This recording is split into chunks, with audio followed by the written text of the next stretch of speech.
domines l'amour de l'argent, tu évites beaucoup de tourments. Tu évites beaucoup de conséquences. Alléluia. La vie d'un homme ne dépend pas de ses biens.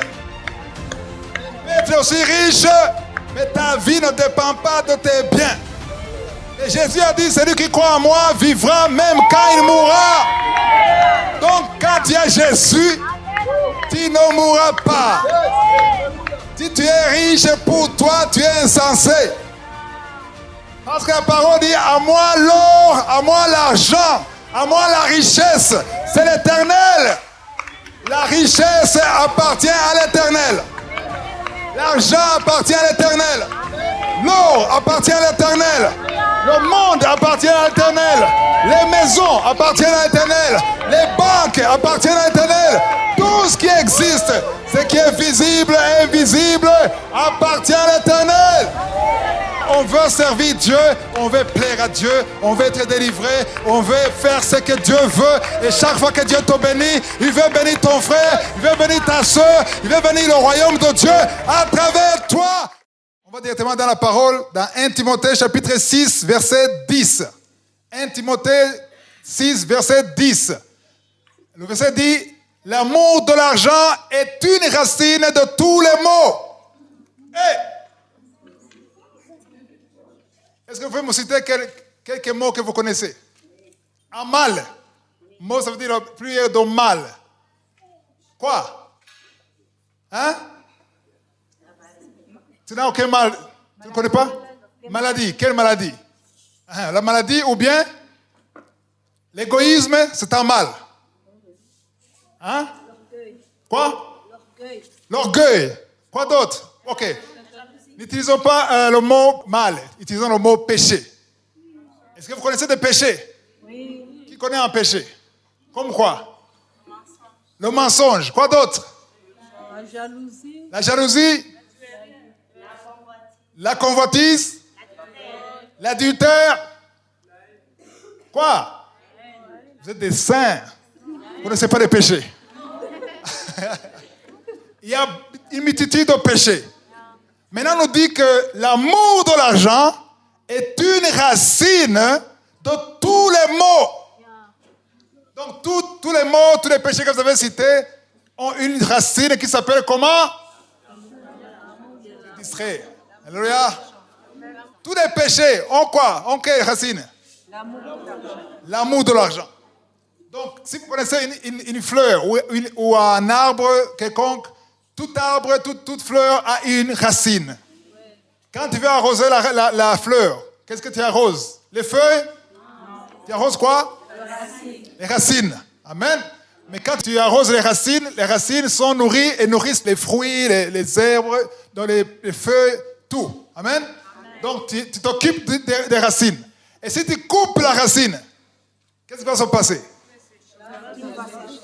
Ça va sécher, il n'y a plus de vie. Donc, les péchés que vous connaissez, sans exception, ça c'est une révélation pour certains. La Bible dit, l'amour de l'argent est une racine de quelques mots. Tous les mots. C'est comme ça que j'essaie de voir ceux qui sont distraits ou attentifs. De tous les mots. Il y a ceux qui déforment le verset et qui disent que l'argent est la racine. Mais ce n'est pas l'argent qui est la racine. Mais c'est l'amour de l'argent. Donc, quand tu aimes l'argent, quand il y a l'amour de l'argent, on va parler sur... L'enseignement s'appelle l'amour de l'argent. Hein? L'amour de l'argent. Donc, est-ce qu'il y a des gens qui aiment l'argent ici? Ok. Est-ce que si tu aimes l'argent, lève la main. Presque la moitié. Ok. D'autres, ceux qui n'aiment pas l'argent, ils sont sans péché. Ok.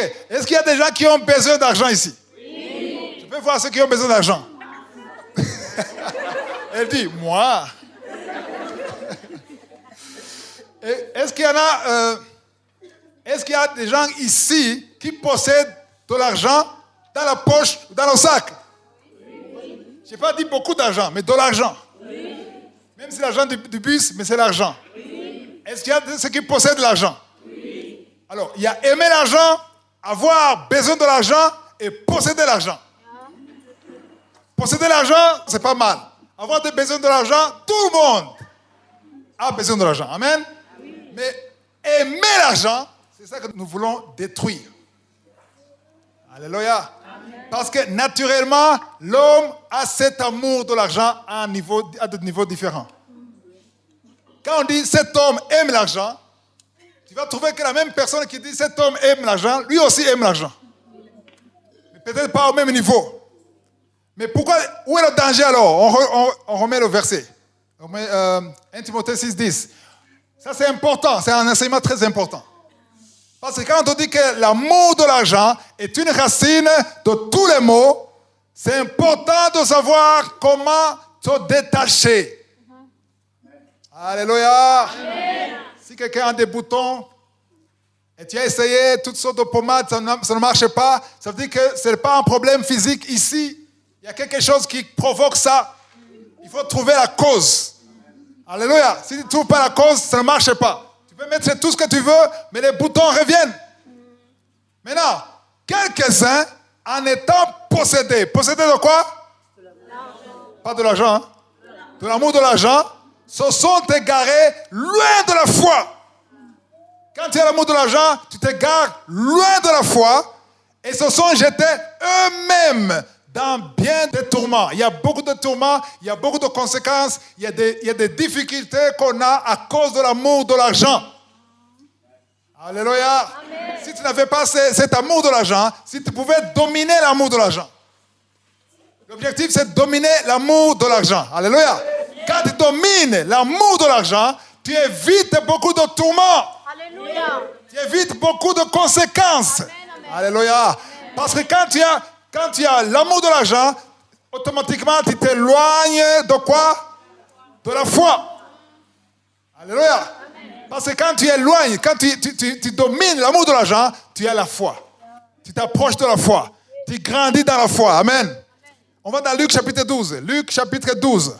Verset 10, on voit quiconque parlera contre le Fils de l'homme, il sera pardonné, mais celui qui blasphémera contre le Saint-Esprit, il ne sera point pardonné. Verset 11, quand on vous mènera devant les synagogues, les magistrats et les autorités, ne vous inquiétez pas de la manière dont vous vous défendrez, ni de ce que vous direz. Maintenant, Jésus parle des choses sérieuses. Amen. Il est en train de donner des instructions très importantes dans la vie, des choses spirituelles. Amen. Alors, je vais vous dire une chose. Quelqu'un qui a l'amour de l'argent, même quand il parle des choses spirituelles, lui, il pense à l'argent. Il n'est pas concentré. Tout ce monde était en train de suivre Jésus. Mais parmi la foule, il y avait quelqu'un qui était dominé par l'amour de l'argent. Et pendant que Jésus parlait, quelqu'un l'a interrompu. Amen.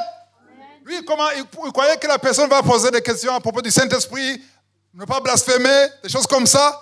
Au verset 13, il a dit, quelqu'un a dit à Jésus, pendant que Jésus parlait, quelqu'un a dit à Jésus, du milieu de la foule, Maître, dis à mon frère de partager avec moi notre héritage. Ça n'a rien à voir avec ce que Jésus parlait. Jésus parlait des choses spirituelles, comment se comporter, ne pas blasphémer. Et lui, il parle de l'héritage. Il pense à l'argent.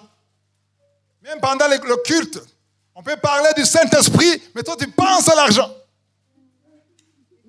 Pourquoi? Parce que l'amour de l'argent te domine. Il demande des choses. Comment?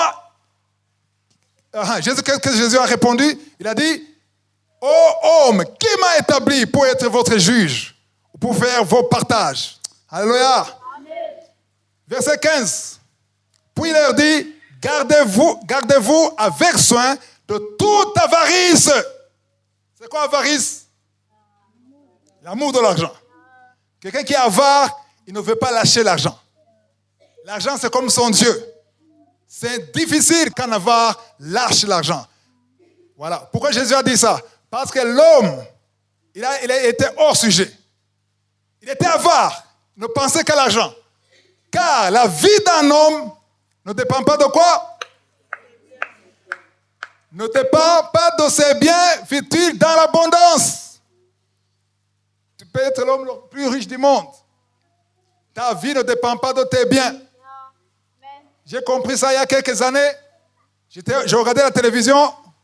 On m'a montré un homme très riche, un milliardaire. Le fondateur de iPhone. Steve Jobs. À l'époque, il avait 52 milliards de dollars. À l'époque.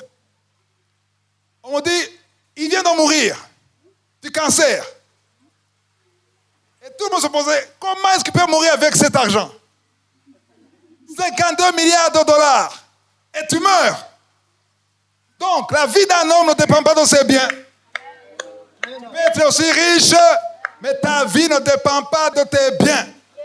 Mais Jésus a dit, celui qui croit en moi vivra même quand il mourra. Donc, quand tu as Jésus, tu ne mourras pas. Tu me dis, mais moi j'ai vu des pasteurs qui meurent. Oui, ils meurent physiquement, mais ils ne meurent pas en réalité, parce que l'âme ne meurt pas. Jésus a dit, ne craignez pas celui qui tue le corps, mais qui ne peut pas tuer l'âme. Parce que quand tu meurs physiquement, l'âme qui est sauvée, l'âme qui a accepté Jésus, cette âme continue à vivre éternellement. Quand on crie, il faut accepter Jésus, il faut recevoir Jésus. Les gens refusent parce qu'ils n'ont pas l'idée. Quand tu es sauvé, tu as la vie. Parce qu'il y a qui enseigne, quand tu seras sauvé, quand tu acceptes Jésus, il y a des gens qui disent, tu auras la vie éternelle. Mais c'est une erreur. Tu n'auras pas la vie éternelle. Parce que tu as la vie éternelle. Quand tu acceptes Jésus, tu as la vie éternelle. Mais ceux qui ont l'amour de l'argent, ils ne comprennent pas. Parce qu'il y a des gens qui viennent à Jésus pour l'argent. Il y a des gens qui prêchent Jésus pour l'argent. Il y a des serviteurs, je ne sais pas s'ils sont de Dieu, mais qui prient après avoir reçu l'argent. Amen. Ce sont des serviteurs de qui? De l'argent.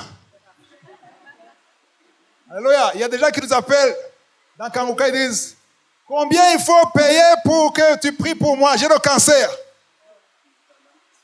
Et on répond, on a reçu gratuitement, on donne gratuitement. Parce que ce n'est pas moi qui guéris, c'est Jésus qui guérit.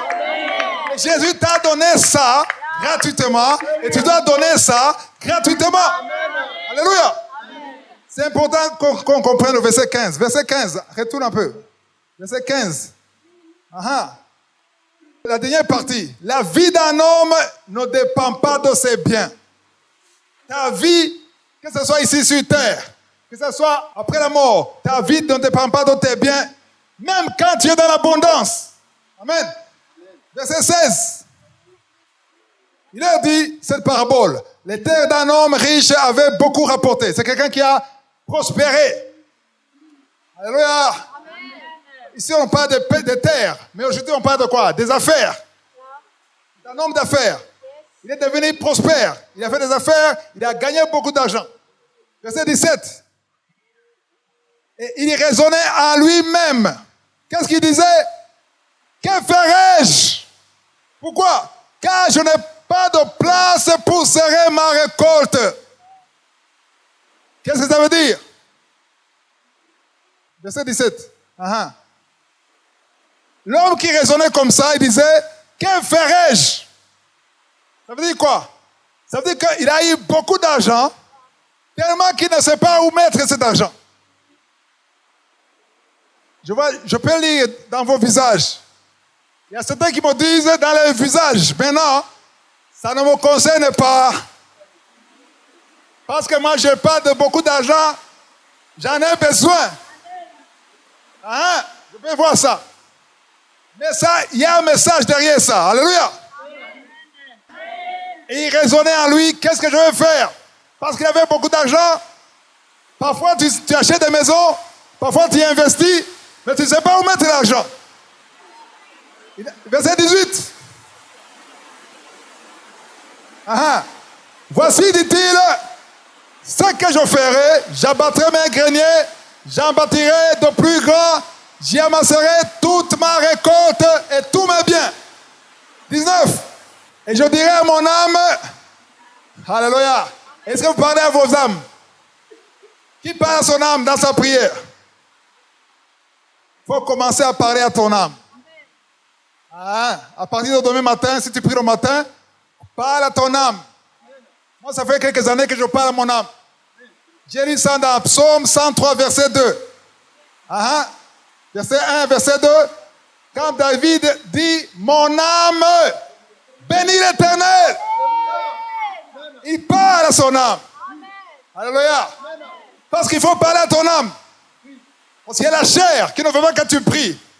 Mais quand la chair ne veut pas que je prie, je parle à mon âme. Quand c'est difficile, quand le corps ne veut pas, quand on me sent limité, je me lève et je marche. Parfois, je pointe le doigt sur mon cœur et je dis, mon âme, bénis l'Éternel. Alléluia. Il a dit à son âme, mon âme, tu as beaucoup de biens en réserve pour plusieurs années. Il y a des gens qui ont des millions, des maisons, des voitures, des camions, se disent, même si je ne travaille plus, tout va bien. J'ai tout ce qu'il faut. Repose-toi, mange, bois et réjouis-toi. Il parle à qui? À son âme. Verset 20. Mais Dieu lui dit, insensé. Qu'est-ce que ça veut dire insensé? C'est quoi? Vous avez peur d'en parler. Quelqu'un qui est insensé, c'est quoi? Ça veut dire quelqu'un qui n'a pas de sens. Aujourd'hui, dans la vie de tous les jours, on utilise quel mot? Hein? Stupide. Hein? Quelqu'un qui n'a pas d'intelligence. Quelqu'un qui est insensé. Amen. Qui a dit qu'il est insensé? Dieu. Qu'est-ce que tu dirais à un ami? Si quelqu'un qui est assis à côté de toi dirait, toi tu es insensé, qu'est-ce que tu diras? Hein? Attends, après le culte, répète ça. C'est pas une insulte. Alléluia. C'est Dieu, c'est la parole de Dieu qui veut nous réveiller. Amen. Quand on dit insensé, cette nuit même, ton âme te sera redemandée. Autrement dit, cette nuit même, tu vas mourir. Et ce que tu as préparé, pour qui cela sera-t-il? Tu as tout préparé, tu as travaillé, tu as épargné, tu as tout fait, mais maintenant tu vas mourir. Alléluia. Quelle déception. Quelqu'un qui disait maintenant, j'ai tout en réserve, je vais me reposer. Tu parles à ton âme de se reposer parce que tu as tout. Mais Dieu te dit, cette nuit même, tu as perdu. Cette nuit même, tu meurs. Verset 21. Il en est ainsi de celui qui amasse des trésors pour lui-même et qui n'est pas riche pour Dieu. Qui veut être riche ici? Aïe, aïe, aïe. Quelle hypocrisie. Ok. Qui veut être riche pour Dieu? Tout le monde. Tu veux être riche pour Dieu. Attends. Tout le monde veut être riche. Hein? Même ceux qui n'ont pas levé la main, ils veulent être riches. Tu n'as pas levé la main pour qu'on ne voit pas que tu veux être riche. Alléluia. Être riche, ce n'est pas un péché. Le problème, c'est quand tu es riche et que tu as l'amour de l'argent. Amen. Alors maintenant, on nous dit, il en est ainsi de celui qui amasse des trésors, de celui qui est riche pour lui-même et qui n'est pas riche pour Dieu.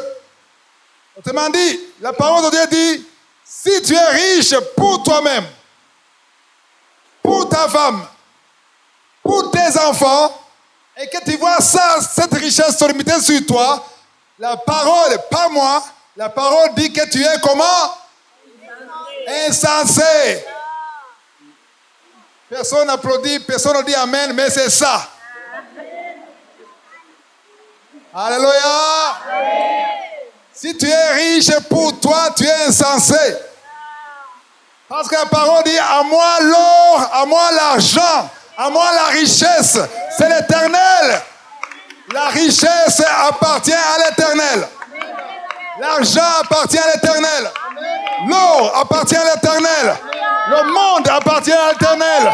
Les maisons appartiennent à l'Éternel. Les banques appartiennent à l'Éternel. Tout ce qui existe, ce qui est visible et invisible, appartient à l'Éternel. Et si l'Éternel permet que tu aies ça, ça veut dire qu'il veut faire quelque chose à travers toi. Le jour où Dieu te le verra financièrement, sache que ce n'est pas seulement pour toi. Amen. Si Dieu t'élève, c'est pour les autres. Pourquoi il se donnerait des milliards? Est-ce que tu as besoin de milliards pour vivre? Tu peux vivre sans milliards. Mais les milliardaires qui ont des milliards, ils croient que c'est pour eux. Parce qu'ils sont... vous êtes distrait.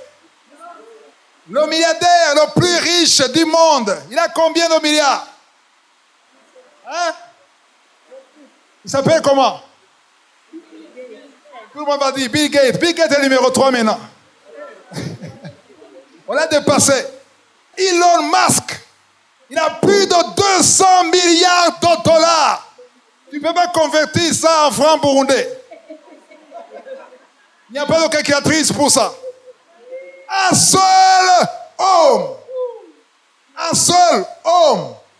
Plus de 200, je n'ai pas dit millions. Hein. Je n'ai pas dit millions de francs congolais ou francs burundais. J'ai dit des millions de dollars. Des milliards de dollars. Un seul homme. Et le numéro 2, et le numéro 3, et le numéro 4, 5. Ils ont des centaines, 50 milliards. Le propriétaire de Facebook, il a maintenant plus de 75 milliards de dollars. Un seul, un jeune, il n'a même pas 40 ans. Si on ne connaît pas Jésus, il est insensé. Je ne l'ai pas insulté. Je ne l'ai pas insulté. C'est ce que la parole de Dieu dit. Si tu as tout ça pour toi et que Dieu n'a pas d'intérêt dans ta richesse, tu es insensé. Il fallait que je change le titre. Qui est insensé? C'était ça le titre, en principe. Alléluia. Dieu te donne beaucoup de choses. Dieu te donne des milliards. Ce n'est pas pour toi. Ce n'est pas pour toi. Parce que toi seul, tu n'as pas besoin de ça. Pour vivre. Amen. L'économie du monde, les 10 hommes les plus riches du monde. Amen. L'homme le plus riche du monde, il peut nourrir toute l'Afrique pendant des mois. Le continent, il peut nous donner à manger tous les jours. Un seul homme. Alléluia. Amen. Tous ces pays pauvres. On prend le numéro 1, Elon Musk. Amen. On dit, on appelle celui qui s'appelle Jeff Bezos, le patron d'Amazon. On appelle Bill Gates, les 3 hommes. On les appelle désormais qu'il n'y ait aucun enfant africain qui ait faim. Ils sont capables de nourrir tous les enfants africains. Les 3 hommes peuvent nourrir toute l'Afrique. Mais ils ne le font pas. Pourquoi? Parce qu'ils sont... On va me chasser sur YouTube. Mon compte est en danger. Aïe, aïe, aïe. La parole de Dieu ne change pas. Même si on ferme mon compte, la parole de Dieu ne change pas. Heureusement que j'ai lu ça dans la Bible. Amen. Oublions Jeff Bezos. Oublions Elon Musk. Parlons de vous. Tu dis, moi je ne suis pas milliardaire. Peu importe ce que tu as. Peu importe la quantité. Si le peu que tu as, tu n'en fais que manger pour toi, toi aussi tu es insensé. Ah, ce sont les milliardaires qui sont insensés. Non, non, toi aussi. Si tu manges pour toi seul, tu ne penses à personne. Tu ne penses pas au royaume de Dieu. Tu as perdu le sens de la vie, la vraie vie. Alléluia. J'aime écrire sur Facebook. Chaque fois que Dieu te donne quelque chose, il s'attend à ce que tu bénisses quelqu'un d'autre. C'est automatique. Dieu te bénit pour que tu bénisses les autres. Amen. Dieu te bénit. Non, est-ce que vous me suivez ça? Oui. Est-ce que si Dieu te bénit, il veut que tu fasses quoi? Tu bénisses quelqu'un d'autre. Au moins une personne. Tu ne peux pas me dire qu'il n'y a personne que tu peux bénir. Parce que vous croyez que ceux qui bénissent, ce sont les riches. L'un des problèmes de l'Afrique qui fait que nous restons le continent le plus pauvre, c'est que les Africains, nous aimons être bénis. Hein? Oui ou non? Vrai ou faux? Quand on nous bénit, on est content. Les Américains viennent en Afrique pour bénir les Africains. Ils collectent l'argent pour nourrir les Africains pauvres. Et quand ils amènent l'argent en Afrique, les Africains sont contents. Mais les Américains sont bénis. Et quand vous êtes content, vous allez toujours attendre qu'on vous bénisse encore. Et quand ils vous bénissent encore, votre bénédiction, c'est ce qu'ils vous donnent. Mais leur bénédiction vient d'en haut. Parce qu'ils ont mis en pratique un principe divin. C'est important de le comprendre. Alléluia. Les gens ne bénissent pas les autres parce qu'ils ont l'amour de l'argent. Quelqu'un qui travaille ici, tu travailles, tu as un travail, tu as un salaire, tu paies le loyer, tu paies les frais des enfants, tu paies toutes choses, le carburant, la dette, le crédit bancaire. Il y a des factures à payer à la fin du mois, oui ou non? Mais si tu ne donnes rien à Dieu, rien à notre frère, qui n'est pas ton frère ou ton cousin, si tu ne donnes rien à partir de l'argent que le Seigneur te bénit chaque mois, ça veut dire que tu as l'amour de l'argent, que tu le veuilles ou pas. Silence. Ça veut dire que tu as de l'amour de l'argent. Parce que l'amour de l'argent, l'esprit de l'amour de l'argent te dira, en fait, je n'ai pas les moyens qu'il faut pour aider les autres. En fait, moi-même, je ne me suffis pas. Ça, c'est un mensonge de l'esprit de l'amour de l'argent. Parce que si Dieu t'a donné peu, c'est ce qu'on va voir. Si Dieu t'a donné peu, il veut tester le niveau de ton amour de l'argent. Luc 16, verset 10. Verset 10. Celui qui est fidèle dans les moindres choses, l'est aussi dans les grandes. Tu as un salaire moyen ou petit, mais quand Dieu, son salaire vient de qui? De Dieu ou du diable? De Dieu. Donc Dieu peut te donner un petit salaire. D'accord? Te donne un petit salaire pour faire quoi? Pour te tester. Pour te prouver. Celui qui est fidèle dans les moindres choses, l'est aussi dans les grandes. Amen. Tu es fidèle dans peu de choses. Comment est-ce qu'on peut être fidèle dans peu de choses? Simple. En faisant quoi? En partageant. Le peu que tu as. Alléluia. Il a bien compris.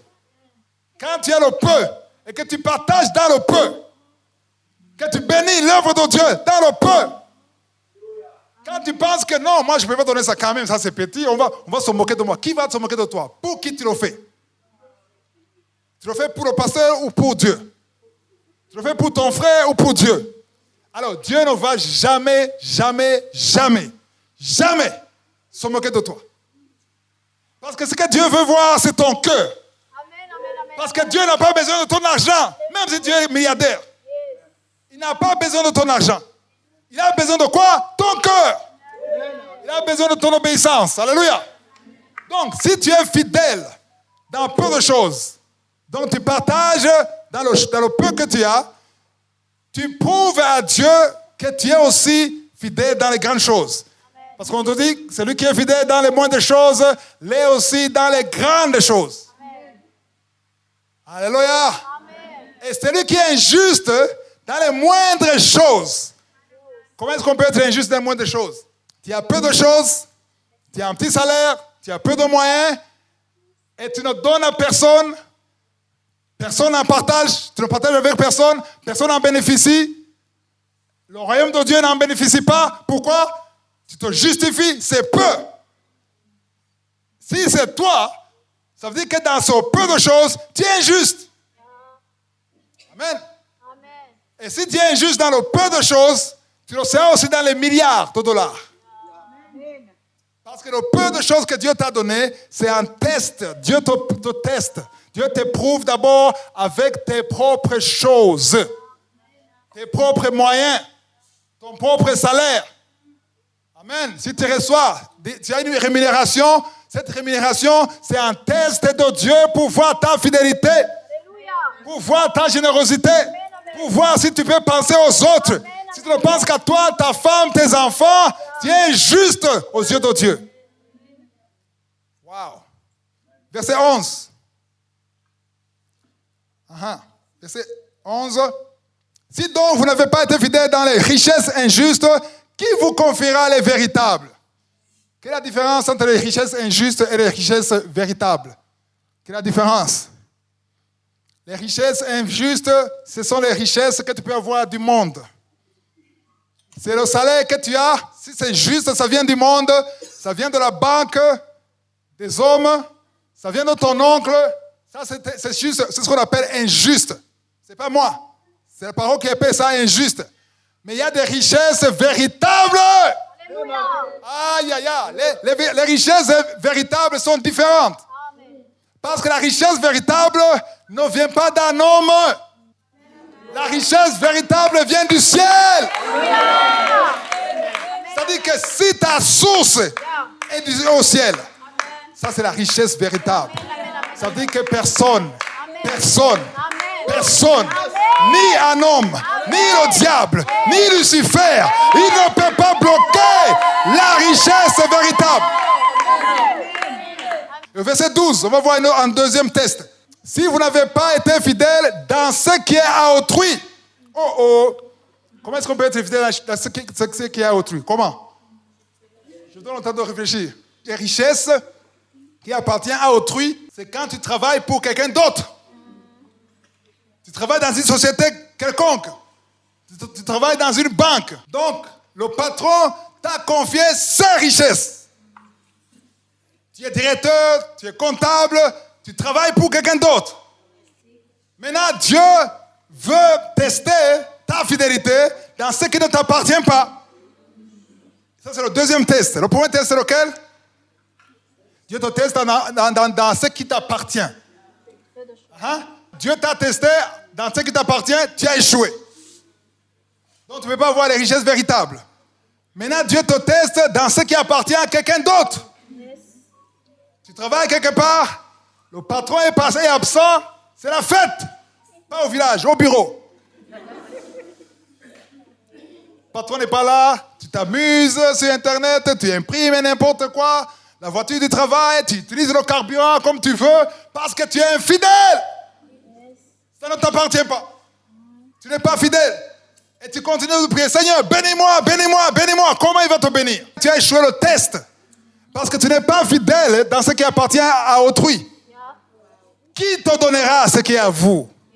Qui vous donnera ce qui est à vous? Il ne peut pas te donner ce qui est à toi parce que si tu n'arrives pas à être fidèle dans ce qui appartient à quelqu'un d'autre, tu as prouvé que tu as l'infidélité en toi. Amen. Amen. C'est dur, c'est profond, c'est intéressant, c'est édifiant, c'est quoi? C'est tout. Est-ce qu'on a besoin de savoir ça? Oui. Est-ce que vous me donnez l'autorisation de continuer? Oui. Si vous dites non, j'arrête. Il y a ceux qui disent non, je cherche autre chose. Non, je continue. Amen. Waouh, on lit le verset 13. Verset 13. Nul serviteur ne peut servir 2 maîtres. On ne peut pas servir 2 maîtres. Car ou il haïra l'un et aimera l'autre, ou il s'attachera à l'un et méprisera l'autre. Vous ne pouvez servir Dieu et qui? Maman. C'est qui maman?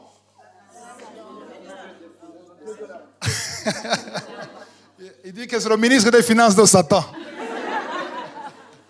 C'est l'esprit de l'argent qui pousse aux gens d'aimer l'argent. Parce que les gens aujourd'hui, même dans les églises, les gens s'entretuent à cause de l'argent dans l'église. Comment est-ce que tu peux tuer quelqu'un à cause de l'argent? Pourquoi? Parce que l'argent est devenu ton Dieu. Parce qu'on dit on ne peut pas servir 2 maîtres, car tu haïras l'un ou tu aimeras l'autre. Quand tu aimes Dieu, ça veut dire quoi? Tu fais quoi? Attends. Ici, c'est très important. Je sais, la plupart d'entre vous, ils ont déjà lu ce verset. Amen. Qui ont déjà entendu parler au moins de ce verset? Ici. Qui ont entendu ou lu ou entendu parler de ce verset? Ah bon? C'est vrai. Vous n'avez jamais entendu parler de ce verset? Jamais? Vous avez entendu? Ok. Alors, beaucoup de gens ont entendu ce verset parce que beaucoup de prédicateurs en parlent. Mais ici, j'aimerais aller doucement expliquer ce verset. On dit que tu as 2 choix, pas 3 choix. Tu peux aimer Dieu. Et quand tu aimes Dieu, tu es qui? Maman. L'amour de l'argent. Pas les deux. Ou bien, tu aimes maman, tu es Dieu. Beaucoup de chrétiens, je ne sais pas quel pourcentage, Dieu seul sait. La majorité de chrétiens croient aimer Dieu, alors qu'ils aiment maman. La plupart aiment l'argent. Ils peuvent pécher pour l'argent, mentir pour l'argent, tromper quelqu'un pour l'argent, tromper son mari pour l'argent, soit être infidèle pour l'argent, faire n'importe quoi. Le patron te dit de faire des choses qu'il ne faut pas faire. Tu le fais parce que tu veux nourrir tes enfants. Et si tu le fais, tu es dominé par maman. Si le patron te dit il faut tricher, il faut mentir, il faut faire de fausses déclarations. Il dit que tu peux voir le travail, il faut coucher avec lui. Et tu le fais, c'est maman. Alléluia. Amen. L'amour de l'argent provoque toutes sortes de maux. Même la jalousie, ça vient de l'amour de l'argent. Tu vois quelqu'un qui est béni, qui a une voiture, et tu es jaloux ou jalouse parce qu'il y a l'amour de l'argent en toi. Et quand tu as l'amour de l'argent, pendant la louange, tu pleures même. Amen. Tu loues Dieu, tu pleures. Seigneur, je t'aime de tout mon cœur. Mais Dieu n'est pas impressionné parce qu'il voit l'amour de l'argent en toi.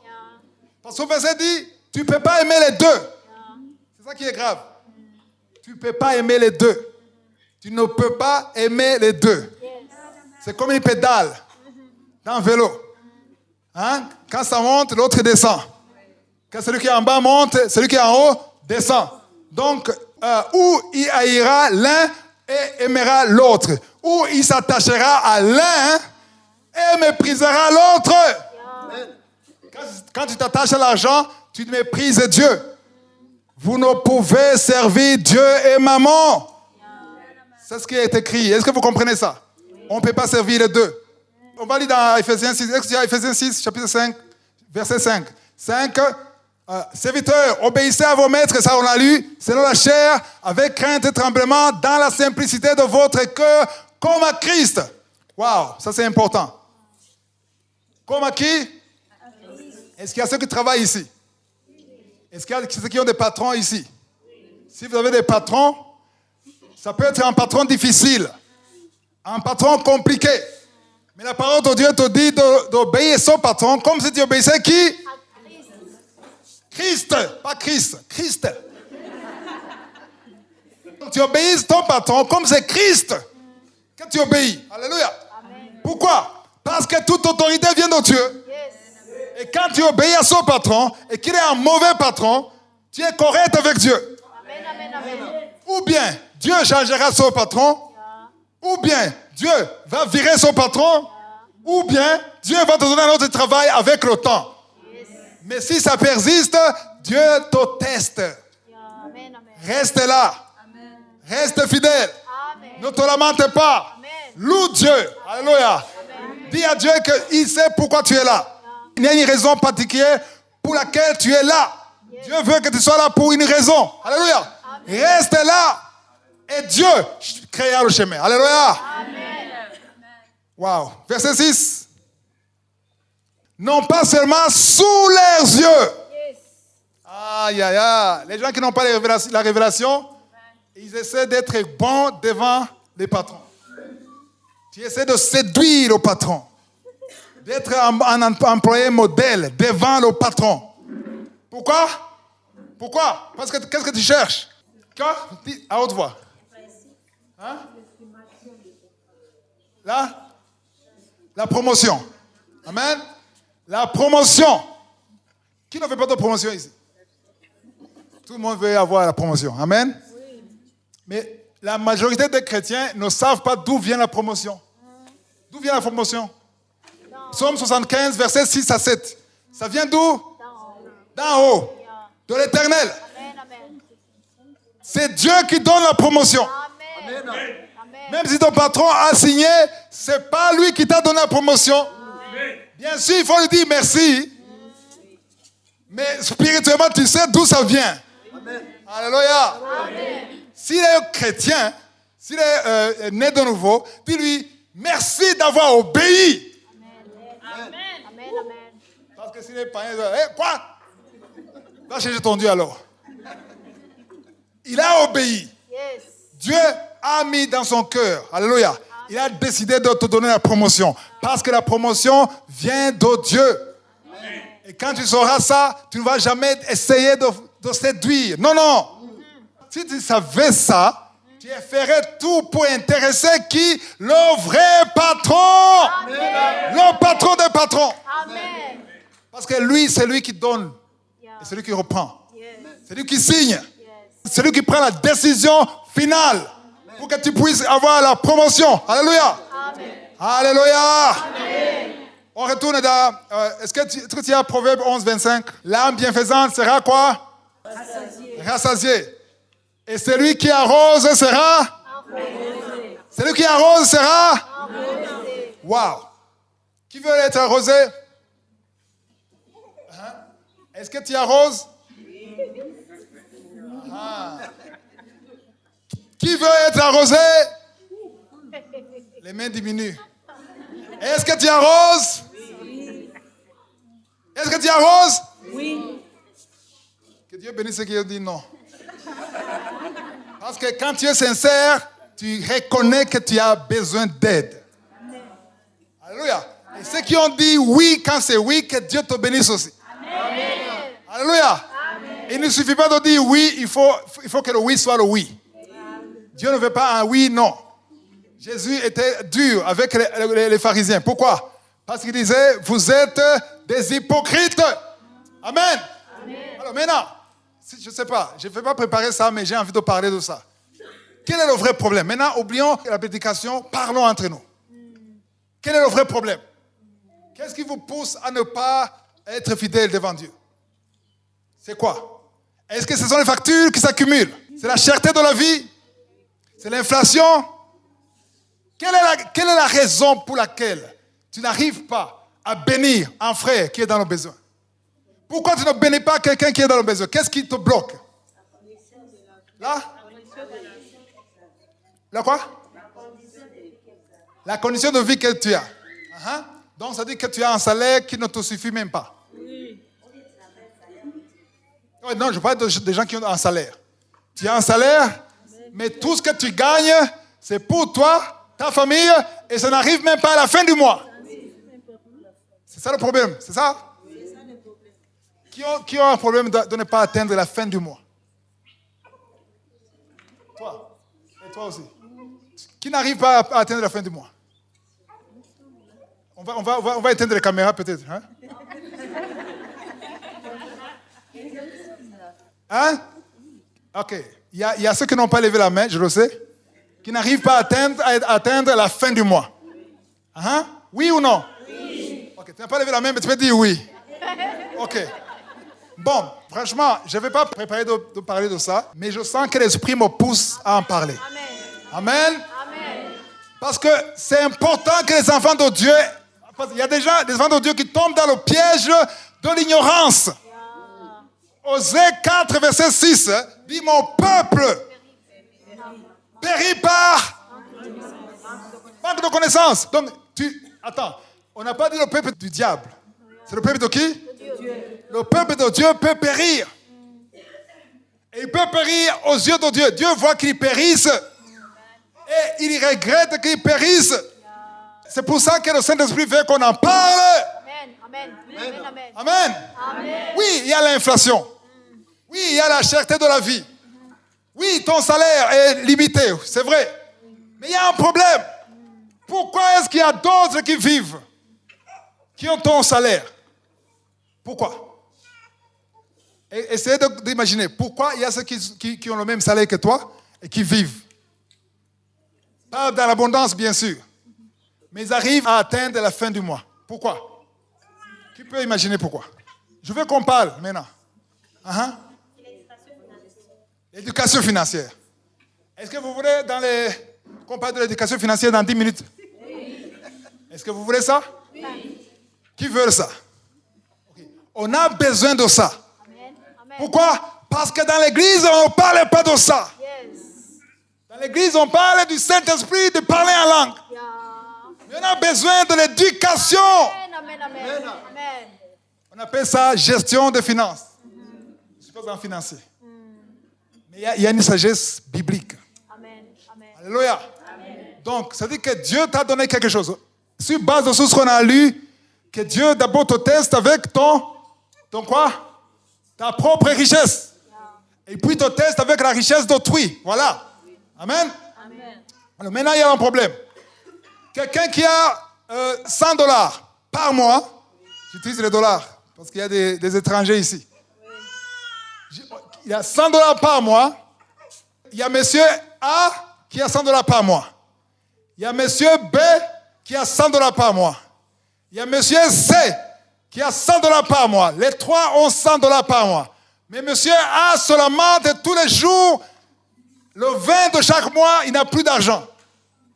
Mais tous les trois, ils ont 3 enfants, tous les 3, et une femme. Et les femmes ne travaillent pas. Alors, comment est-ce que monsieur B parvient à atteindre la fin du mois? Et monsieur C, non seulement il atteint la fin du mois, mais il épargne aussi et il aide les autres.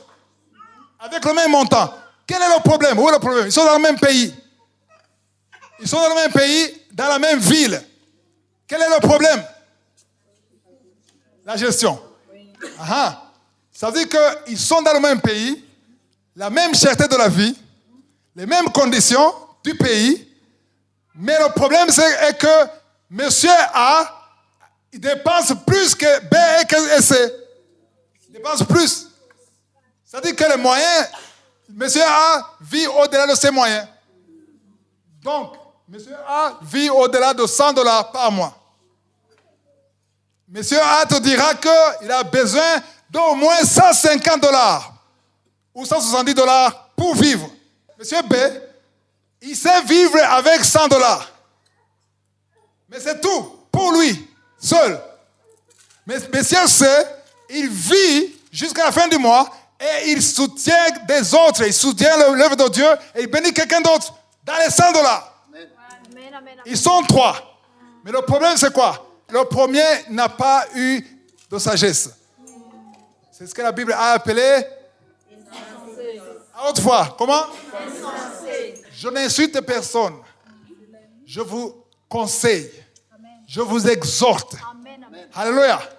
Il faut apprendre à vivre au niveau que Dieu t'a donné. Ne vis pas au-delà de tes moyens. Parce que Dieu te bénira quand tu seras fidèle. Apprends à être fidèle dans le peu que tu as. Amen.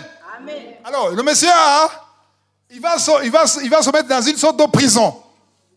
Puisqu'il a besoin de $180 pour vivre comme il veut, pas comme Dieu veut. Parce que Dieu lui a donné un niveau qui est niveau A. Lui, il veut $180. Autrement dit, il veut précipiter Dieu. C'est le Saint-Esprit qui veut qu'on apprenne ça. Amen. Amen. Donc, comme il ne peut pas supporter, avec son niveau d'études, de vivre sur $100, qu'est-ce qu'il va faire? Prendre des dettes. Il va s'endetter. Il va chercher $80 pour pouvoir manger comme il veut. Il veut le poisson, il veut quelque chose de plus. Il veut le quartier équivalent à $200 ou $180. Alors qu'il n'a pas de ça, il a $100. Il va tout faire, il va prendre des dettes pour vivre à son niveau. Et qu'est-ce qui va se passer? Le créancier va dire, hey, mon argent. Mais il ne peut pas avoir cet argent parce qu'il n'en produit pas. Non seulement il ne va pas atteindre la fin du mois, mais il aura des problèmes. Il va se cacher et il va porter la casquette d'un escroc. Yeah. Non, ce que je vous dis, j'ai vécu ça. Les gens m'ont appelé escroc. Parce que j'avais des dettes que je n'arrivais pas à rembourser. Pendant des années, j'ai été délivré en 2009. C'est là où j'ai été délivré. J'avais des dettes que je ne pouvais pas rembourser.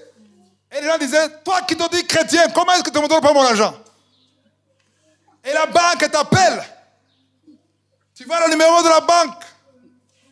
Tu te demandes si tu vas parler en langue ou quoi. Et tu vis une vie de cachette alors que tu as le Saint-Esprit en toi. Tu es dans les tourments. On a parlé des tourments. Amen. Dans 1 Timothée 6, verset 10. Tu peux mettre 1 Timothée 6, verset 10. On a dit que l'amour de l'argent est une racine de tous les maux. Quelques-uns, en étant possédés, se sont égarés loin de la foi et se sont jetés eux-mêmes dans bien de tourments. Moi qui vous parle, j'ai été dans beaucoup de tourments à cause des dettes que moi-même j'ai cherchées. Jusqu'à ce que Dieu m'ouvre les yeux. Il m'a ouvert les yeux en 2009. Parce que pour payer quelqu'un, je devais prendre une dette pour payer quelqu'un. Et pour payer cette personne, je prends une autre dette pour payer cette personne. Et à ce moment, tu fais ce jeu, tu seras bloqué, asphyxié. Et tu commences à être absent à l'église. Le frère est malade. Non, il n'est pas malade. Il est...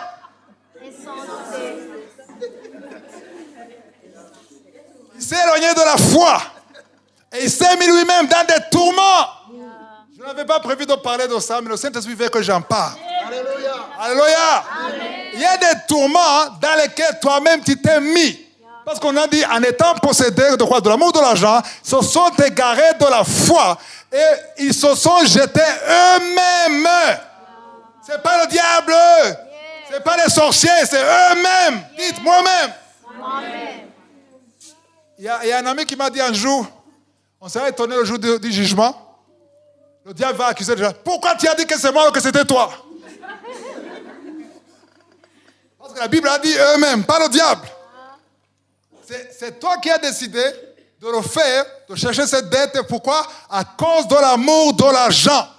Quand tu prends une dette qui n'est pas nécessaire, tu es poussé, guidé par l'amour de l'argent. Il y a une dette qui est compréhensible. Quand quelqu'un est malade, tu veux sauver une vie, on comprend. Ou bien quand tu prends un crédit que ta société peut rembourser et que tu continues de vivre. Je parle chef de famille. Alléluia. Amen. Avant de prendre un crédit bancaire, je ne suis pas contre le crédit bancaire, mais fais attention. Alléluia. Amen. Fais attention que ton crédit ne va pas pénaliser ta famille. Que ta famille ne souffre pas à cause de ton crédit.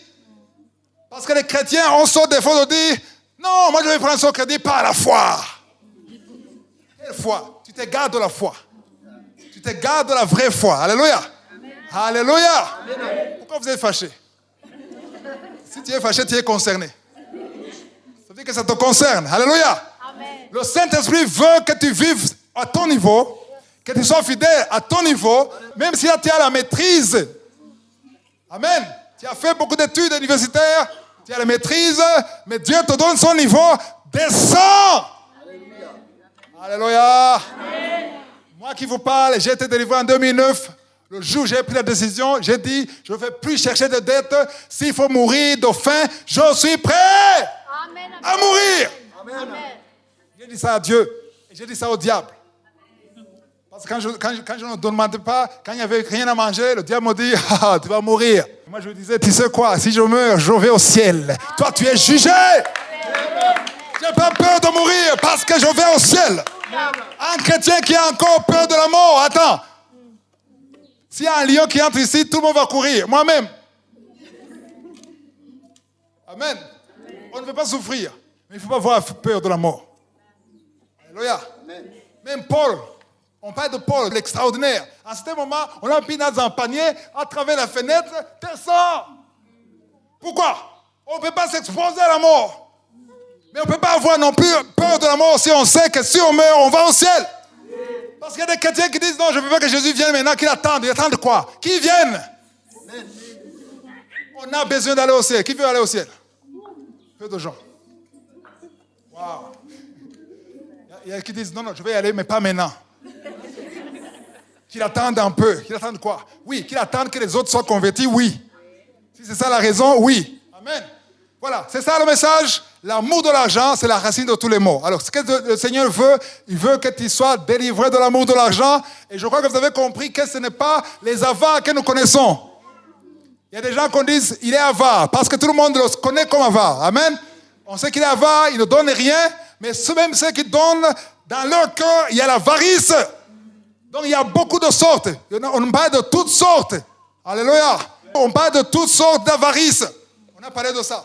Donc, il faut être délivré et être prêt à servir Dieu comme il veut. Amen. Et comprendre dans Psaume 24, verset 1, que la terre et tout ce qu'elle renferme, le monde et tout ce qu'il renferme appartient à l'Éternel.